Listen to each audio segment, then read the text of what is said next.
Alright, g'day and welcome to the TheJadeRat. Wow, look at this. I've done another video in like a week.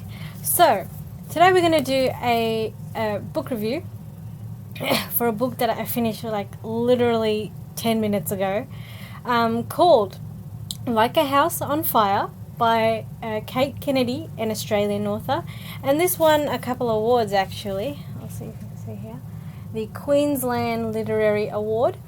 And the reason why I picked up this book is actually because I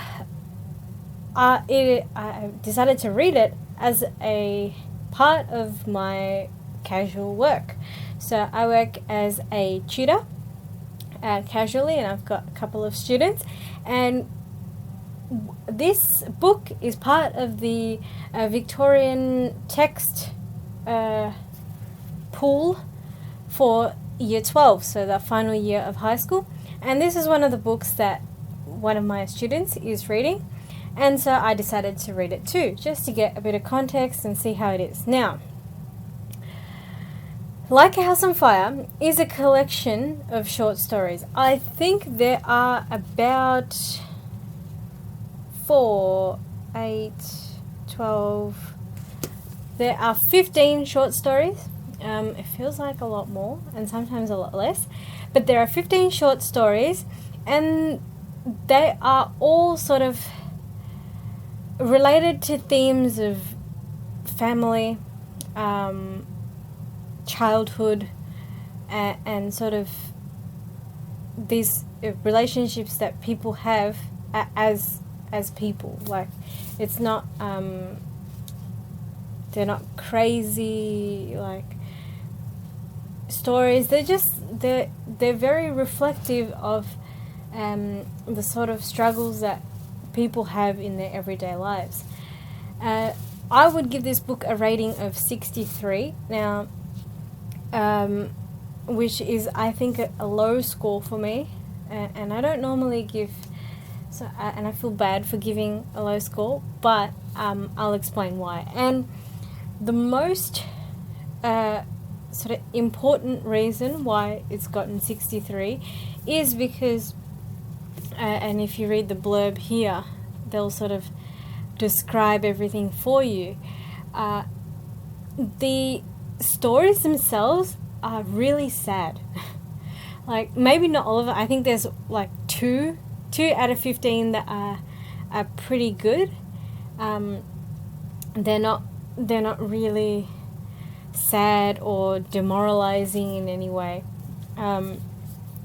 But the rest of them are like sad. And it's not like sad, not always because they have a sad ending. They just deal with a lot of themes that are sort of uncomfortable, in the sense that there's a lot of, references to things like being sick or dying or recovering from an illness or an injury, and sort of the struggles that people go through. And then on the other side, there's sort of a couple of stories that deal with family and being in a family dynamic. So and a lot of these things are sort of reminiscent of the typical Australian childhood. So the last story that I just read is called 72 Derwents, and Derwents are what we would call the fancy pencils, Derwent pencils. And of course, when you're in school, you use like your standard Crayola, Faber-Castell, whatever, and then Derwents would be like the sort of upper range. And it's very relatable in the sense that Cate Kennedy uses these sort of actual experiences. Like a lot of these things, going down to Safeway, it's like reference. It is very reflective of a typical Australian childhood and their life. But some of these stories that deal with family in sort of a more positive way, sort of dealing with injury and looking after a family and what to do if you're injured. And then others are about starting a family, so how one can live their life after these sort of dramatic changes, having a child and all of that. And then on the flip side, there's sort of the emotional crushing feeling when people desperately want to have a family and they can't get it. And they try and then they fail at starting a family, and there's all of these sort of negative emotions that are brought up into the story.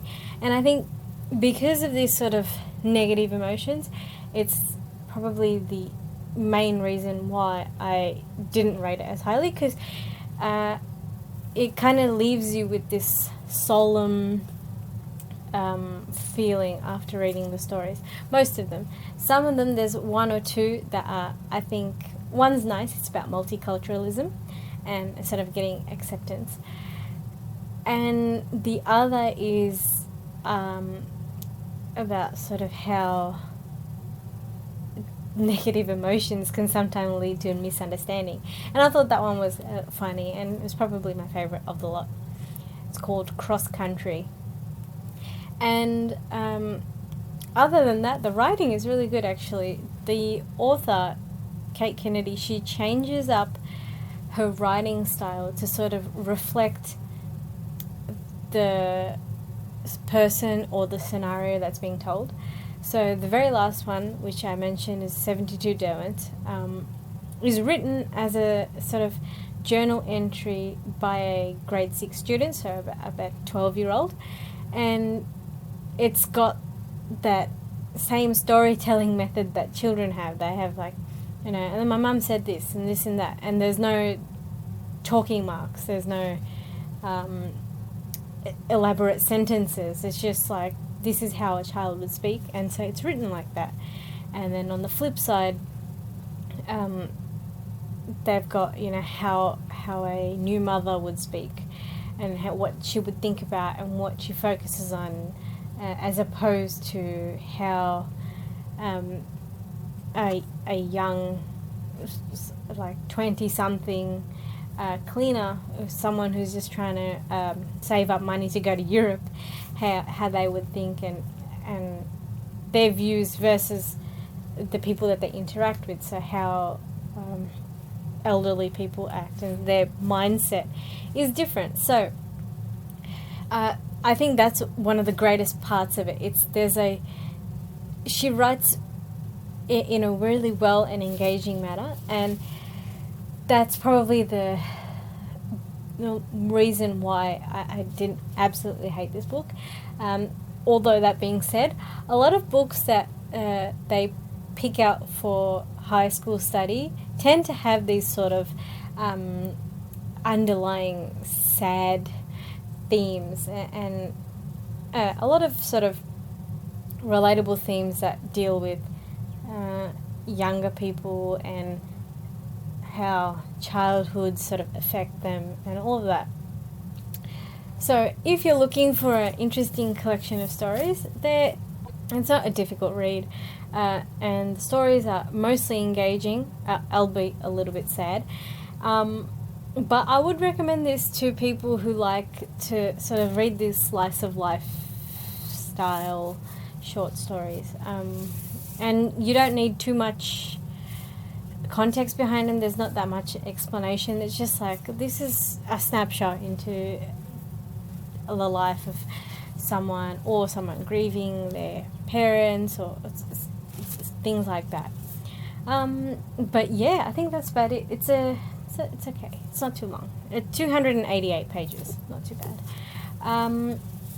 So, yep, that's about it. Thank you so much for watching. I think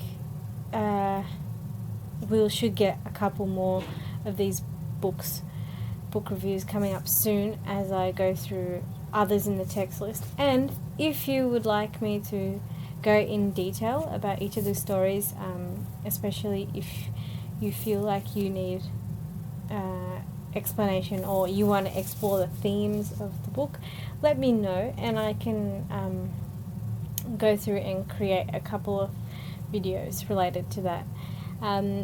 Yep, awesome. Thank you. See you next time. Bye.